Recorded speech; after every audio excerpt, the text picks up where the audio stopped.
What's up guys, this is Barnman2205 and this is the Pokemon Black version Wedlocke challenge. Now you may be thinking, wait, Wedlocke? I've seen you do Nuzlockes before, but what the F is a Wedlocke?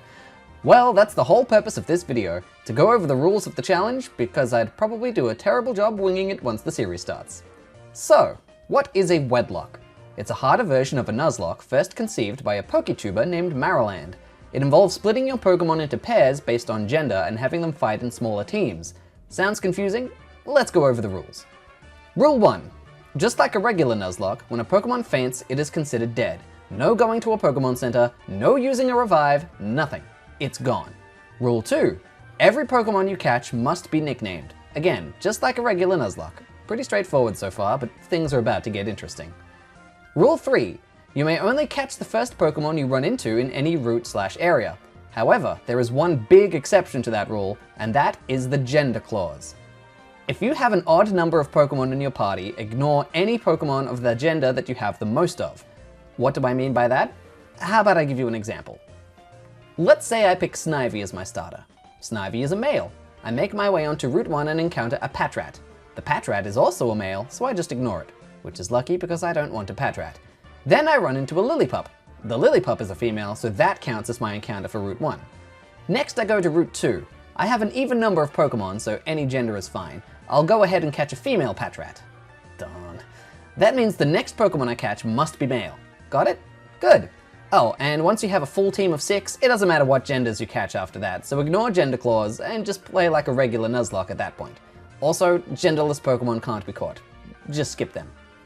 Rule 4. Your Pokemon are partnered and fight together in pairs. So the Snivy and Lillipup from the example before, they're a pair. So are Patrat and Panpour, as are Pidove and Roggenrola. When in battle, I can only switch between one pair at a time. So if I begin the battle with Snivy, I can only switch between Snivy and Lillipup for the duration of the fight. The other 4 Pokemon are on the sidelines.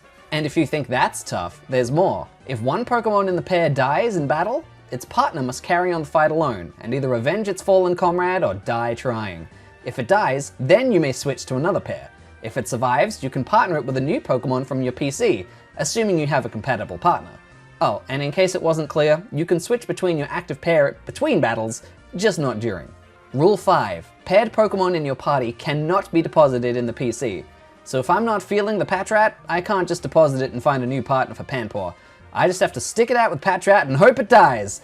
Don't judge me, I really don't like Patrat. Now, there are 2 exceptions to this rule. First, it is permissible to temporarily deposit a Pokemon in order to pick up a gift, such as a fossil Pokemon. And second, if an HM move is absolutely required and not a single Pokemon on my team can learn it, I can deposit one and use something in the PC to help me get through the area. In both of these cases, the temporary Pokemon cannot be used in battle under any circumstances and must be placed back in the PC ASAP. So, those are the 5 main rules of a Wedlocke challenge. Don't worry, I'll be reiterating them as they come up in the playthrough, and it'll make more sense once you see it in action. Now, there might be a few situations that come up that conflict with these rules, so I'm going to quickly address them now. What if a Pokemon dies, but I have no compatible partners to replace it with? So in the example earlier, Patrat dies, but I only have males in the PC, so I can't partner anything with Panpour right now. Panpour is flying solo, boy! It's fine, just enact gender clause on the next route, and ignore any males until you find a female.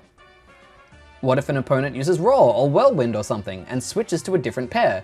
Then just use the new pair. If something uses Whirlwind on Snivy and switches it with Roggenrola, then Roggenrola and Pidove are the new active pair. What if a Pokemon dies in a double battle? If this happens, send out a Pokemon from a different pair, but of the same gender of the surviving Pokemon. If Snivy dies, I'll send out Patrat. That way, if either Lillipup or Patrat die next, I still have an even number of genders and can just pair the survivors together. What about triple or rotation battles? Obviously, make sure 2 of the Pokemon out are in a pair. If any Pokemon die, send out the partner of the 3rd Pokemon, in this example, Panpour. Well, that should cover everything, and if it doesn't, we'll just wing it. Thanks for sticking with me for the rules. Now click the video on screen to go straight to episode 1 of the Pokemon Black version Wedlocke challenge. I'll see you there.